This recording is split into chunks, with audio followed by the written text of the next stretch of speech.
Hello everyone and welcome to my YouTube channel. Today we're gonna be reacting to this video titled Individual Brilliance in Football.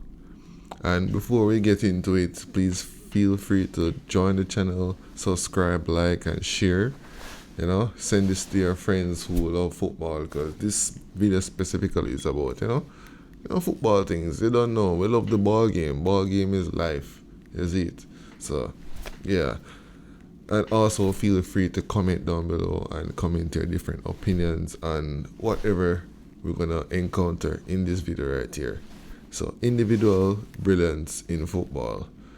Who comes to mind when there has been a performance from a player, whoever it is, and they have done such a good job that individual brilliance in that match became so legendary? My one that comes to mind, first of all, is in 2018 in the World Cup, Portugal versus Spain. I was watching that match live, and I can tell you, that's one of the most legendary games I have seen Cristiano Ronaldo played. And I'm so happy I watched that game live and see it with my own two eyes. That game was just insane. Brilliant performance from Portugal and Spain. It was a 3-3 classic match. You could ask for anything better. And to put the icing on the cake, Cristiano Ronaldo getting that ball from Patricio. I think that's the name of the goalkeeper. I think he got the long ball from him. He controlled it. Saw PK coming on to him. He saw that he was in that right spot to get that free kick. I think some of y'all didn't even tune into the fact that Ronaldo got that free kick on purpose, just to get that free kick to score, because that's right there within his range and everything. He didn't just get foul to get foul. He drew that foul. That's that intelligence in the game when the team needs that goal. When they can't really break down the defense like that, you have to do other things to try and get that goal. And what a wonderful strike it was. I remember I was watching that game with my brother, my smaller brother, and my father. And my father was saying, he's not going to score. He's not going to score. Lo and behold, bro, because he always says that R9 is real Ronaldo. And that moment, that moment right there just proves, it doesn't matter who is a real Ronaldo. Cristiano Ronaldo is the best player ever, arguably. If you want to say Lionel Messi, that's fine. I won't argue with you. I could definitely see why Lionel Messi is a phenomenal player. But that game, that time, when I think about individual brilliance in one game, amazing from Ronaldo. There are other games as well. There was I think it wasn't 14-15, it was 16-17 when Chelsea won the Premier League. Eden Hazard versus Arsenal, when he had that insane individual goal, when he took the ball from the half line and just brushed off Coquelin, I don't remember who it was. He just brushed him off and just went to the score. Yeah, Eden Hazard is a gem of a player, one of the best dribblers ever, and I'm so proud that he played for Chelsea and would grace us all these excellent performances. So let's get into it and see other individual performances that have stand out and has become some of the most legendary performances of all time. Let's go. Now, football is a sport built on teamwork, tactics, and strategy. Yes, but sir. Every now and then, an individual sometimes that goal was hilarious right there. By themselves. A moment of pure genius that transcends the fans into a different universe. They couldn't have done it without this one player. So yeah, that's how he said it. That's how I felt when Ronaldo had that individual masterclass against Spain. I feel that was, felt transcended, as he said. And there are so many other moments that Ronaldo has given us too. There's so many. Ronaldo versus Wolfsburg in 2016, Ronaldo versus Atletico Madrid in 2019, so many, versus Barcelona in 2012, so many. We're going to be uncovering the topic of individual brilliance in football. Now, what is the essence of individual brilliance in football? Well, this phrase of individual brilliance can be manifested in many different forms when playing football. From dribbling in close control to scoring a spectacular goal. It could also be described as a bit of defensive genius. Yeah. Or even the ability to playmake and create chances in a game. What a ball, bro. But for me, individual Jeez. brilliance goes down to one thing. The individual.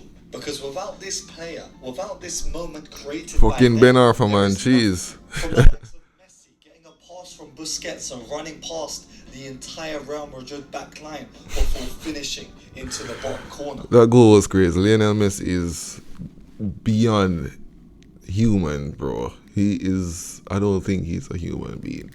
Lionel Messi, this 5'6" guy, just running through the Real Madrid defense like that. That's not supposed to happen. The fuck? Fabregas at Arsenal, where he pretty much scored from kickoff against Spurs. Without these It's players Spurs, come in on. these moments, there would have been no brilliance. So let's just talk about a few iconic moments when it comes to individual brilliance in football. And first off, we have to take a trip back to 2002, where Yep. certain people watching this video weren't even alive. I was 2 years old. Calm down. Maybe including me. This year, a Yeah, I was Champions League alive. final took place between Real Madrid and Bayer Leverkusen. And in this game, a moment of individual brilliance Zinedine was Zidane. in front of the entire world. Zinedine with a man Zidane. named Zinedine Zidane Yes, sir. producing one of the finest goals we have ever seen. And this guy right here is just pure. What can I say? Just pure genius on the ball. He just make it look so easy. He just floats and just glides without looking effortlessly, looking nonchalant while playing.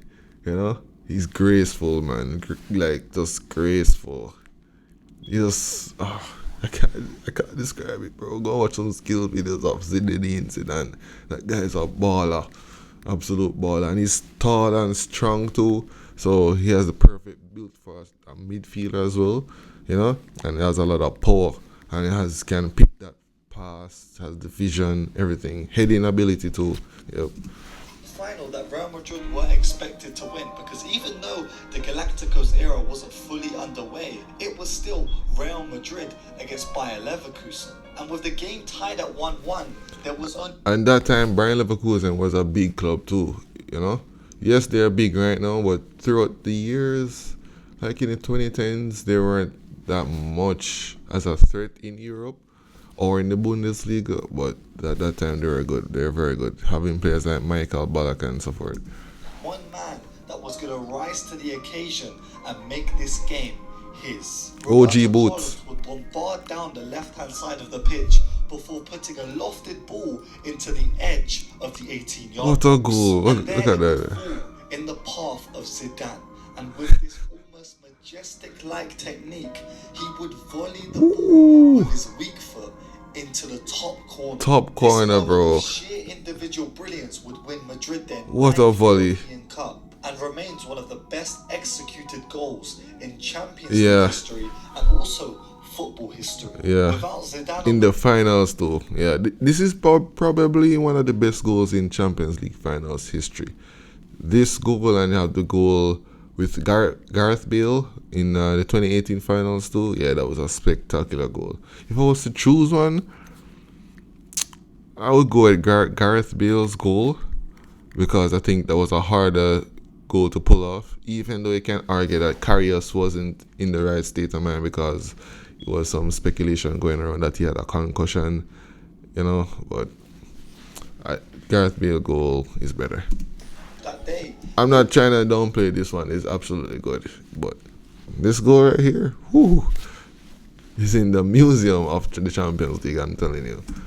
never scored this goal. Now, from one bald-headed Real Madrid legend to another, we have to talk about R9 Ronaldo scoring a hat-trick at Old Trafford. yeah. Now, in the quarter-final of the Champions League, Rio Ferdinand always talking about this. Manchester United. And in the second leg of this tie, going to Old Trafford, Ronaldo Nazario did something that nobody would expect. In this game, Nice, he would fight back the Man near United post crowd, finish. who Brilliant. accused him tirelessly, aiming One-time insults finish at him too. and saying that he had been past it because of his injuries. But what followed was a masterclass in clinical finishing. Because despite the injuries and a bit What of a weight gain, goal. Ronaldo Nazario was still the GOAT. This was a guy widely acclaimed to be the best footballer on planet Earth on his day. So of course he was not just going to let this mockery take place without doing something. And in this game he wouldn't just score one goal, he wouldn't just score twice, but he would score a hat-trick, silencing the Old Trafford and actually leading to him to get a standing ovation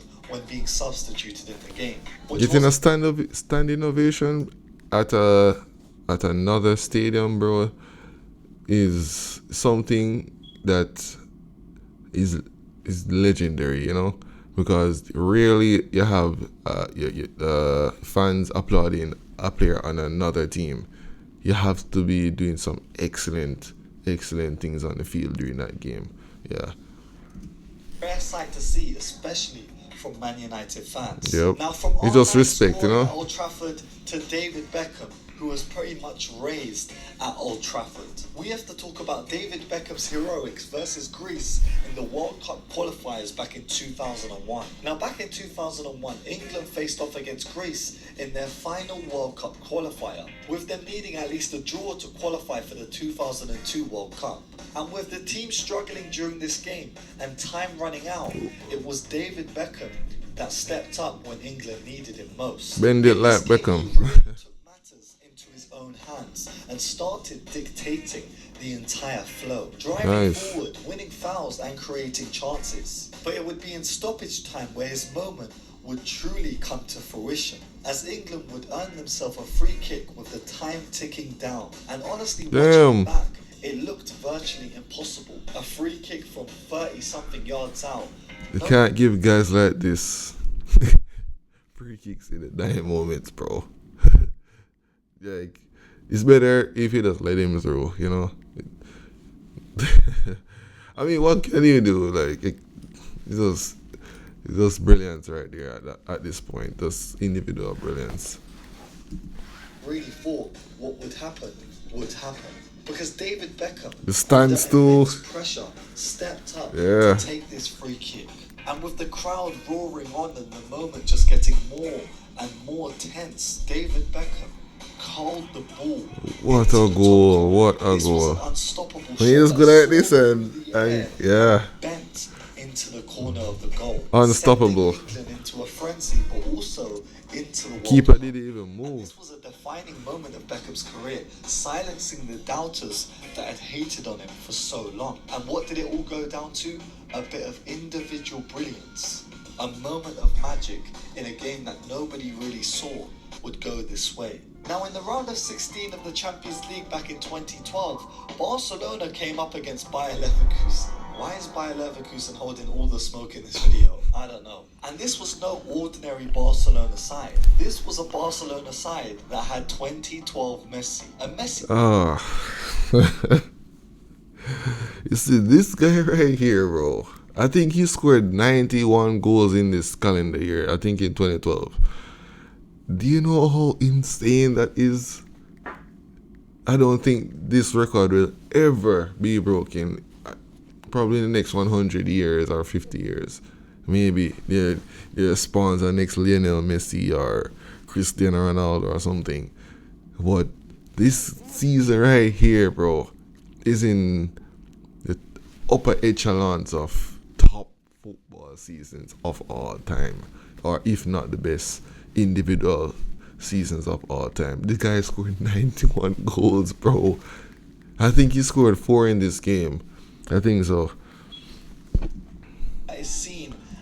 And this team too is possibly one of the best teams of all time as well. This Barcelona team, they played amazing football. Nobody could touch the ball. This was tiki-taka at its highest level, as its highest form. With Pep there, Xavi, Iniesta, Piqué, Sergio Busquets, this fucker right here, Lionel Messi, Sanchez, Pedro. Pedro is a baller. Pedro is so underrated too. People sleep on Pedro, and I was so happy when he came to Chelsea. Yeah.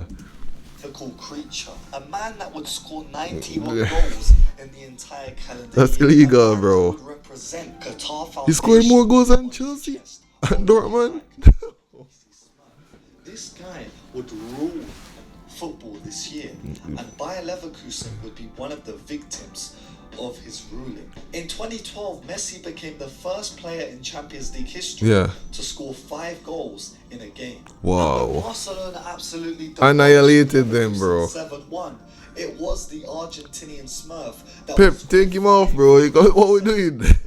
Take him off. Standard performance, but a masterclass in finishing for an entire generation. Because each goal during this game showcased. Yeah, and they had Fabregas too. Yeah. Brilliance. How could I forget that? How could I forget that? Precision dribbling and one-on-one. Oh, what a goal! Let me go back. This time, lobbed finishes, precision dribbling, Nice. one-on-one composure. With his right foot This too. Yeah. performance would be so dominant that even the rival manager would say that there was nothing that Bayer Leverkusen could have done. Come on, that day nothing, to bro. stop Messi Absolutely and nothing. Barcelona. But if I was on that pitch that day, it would have gone a lot different. Because if I saw Lionel Messi scoring 5 goals, I would have just stopped it at 3 and given him an oblique kick. Give him one of the Pepe specials. From Barcelona absolutely Yeah. demolishing Bayer Leverkusen to Liverpool, who actually gave Barcelona a bit of their own. Because in the 2019 semi-final of the Champions League, Liverpool came up against Barcelona. Alright, I have something to say about this game, right? Lionel Messi this season was absolutely unstoppable. I hear some of the Lionel Messi fans say that this was his most complete season ever, like getting an outrageous amount of assists as it relates to his playmaking ability. This is when it was at its peak. You know, his goal scoring, he was scoring free kicks left, right, and center.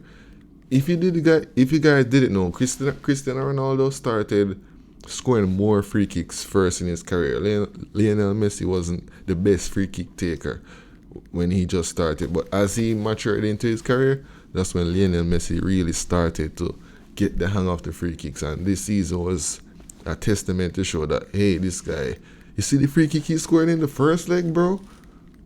That's one of the best free kicks I've ever seen. That free kick is perfect. Right, curl the ball right into the top corner. I don't know, bro. But let's on this game though, and in the second leg, yes, you can argue that Anfield really turned up and they made the 12th man, which is the fans, a real thing. They were really behind Liverpool, but the team itself, they were so sloppy passing around the ball. They just let down Lionel Messi, bro. Like the team itself, they were poor. Everybody else on the pitch was poor. Even Lionel Messi got a chance in the game which he should have buried, and he opted to take an extra dribble. If you guys want to watch the match, it's on YouTube, on DAZN's YouTube channel. It's there, the full match and everything. Sometimes I go and rewatch this game too because it was so good. But even the first goal in this match, Barcelona gave away the ball, a sloppy pass, man, from one of the midfielders, you know, and they just pounced on Jordi Alba, took the ball away from him, and they just went and scored, bro. And then Liverpool had the momentum throughout the whole game, right? They were just poor. They were just absolutely abysmal. I don't know what happened. People are blaming the manager. I don't remember his name and so forth, but at that time they should have showed up for Lionel Messi. No cap. And there was one player on this night, the second leg, back at Origi. that ruled the entire game. A man that nobody Is it Origi? really speaks about in this Liverpool side that conquered the world. Gini Wijnaldum. Oh, yeah, the original yeah. Dutch midfielder. But and Origi scored some crucial goals too, and Wijnaldum too. Wijnaldum was excellent this season. Sadio Mane too. Salah was so good that season. He did play in this leg though, in the second leg. the hairline that does not move. The guy that is smiling for no reason. Now, if you guys remember, during the first leg of this tie between Liverpool and Barcelona wiped the floor with these Liverpool players, winning 3-0 at the Camp Nou. And going back to Anfield, it was not looking likely cut that that they would make a goal. comeback. Gini Wijnaldum was an underrated piece of Yeah. the puzzle in Liverpool's side during his era at the club. And in this game, he would showcase some of his best abilities. Because after being introduced to the game in the second half, he made things happen, scoring twice in quick succession to give Liverpool the upper hand. He provided Klopp's men that boost to turn this game around. Heavy metal football, that's what I call these guys at this time. Heavy metal football. He didn't even listen to what Klopp was saying to him when coming onto the pitch. He said, I'ma just do things myself. That's why in this game, you saw him tracking back and defending and then popping up in attacking scenarios. This was not a part of the game plan. This was just some individual brilliance by Wijnaldum. Nice. And thanks to this boost that he gave them, Liverpool would eventually win the entire game. Alright, And the at this time, bro, this game was insane. It was an insane match. Like, it was one of the top games ever in Champions League. Yeah, insane stuff. This is why we love football so much. Games like this, you know.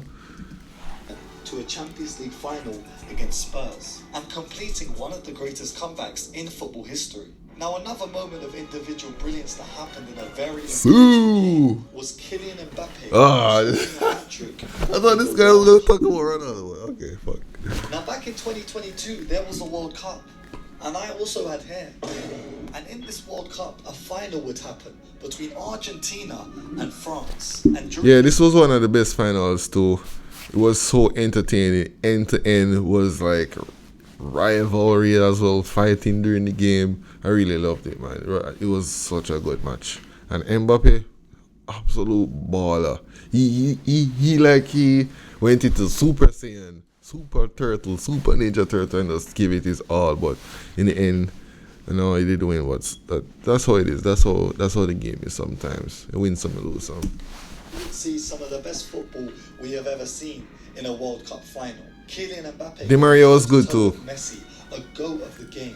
And to show the GOAT that he was really up to standard, Kylian Mbappe would score a hat-trick. Now, many people like to say that no, Kylian Mbappe scored 2 penalties and only one of his goals was actually good in the game. That goal was excellent. Yeah. At the highest order, in the highest stakes of the game, in the highest. I don't respect people when they say, oh, it's just penalties. Because what happens if you just miss, bro? What happens if you miss the penalty? Especially in a World Cup final or any final at all, semi-final, quarter-final. A penalty is very, very important. Goals are very hard to come by. So the chance of you getting a penalty is something that you should relish and you have to score. Because if you miss, bro. Right. And also, a penalty in the World Cup finals is not easy because the pressure makes it 10 times harder, make it 20 times harder. You have to score. And it's not anyone can go and just take a penalty for your country in the World Cup finals. Can you go and take a penalty in the finals for your country?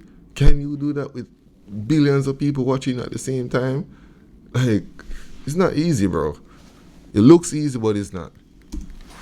In the biggest game in football history, the World Cup final is not something that you could ever overlook. Yeah. He stepped in twice and put the ball past the goalkeeper that would go down to win, you know, the Yashin Award or whatever. Well, Mbappe stepped up to you, looked you in the eye, and buried you twice, whilst also scoring an immaculate volley too. Yeah. During this game, Mbappe showed individual brilliance. What a volley, doesn't bro. always win you games. And I think this example True. goes hand in hand with the phrase of individual brilliance. Because having individual brilliance doesn't mean that you always win. Because if that was the case, then Lionel Messi would have won 100% of the games that he ever played.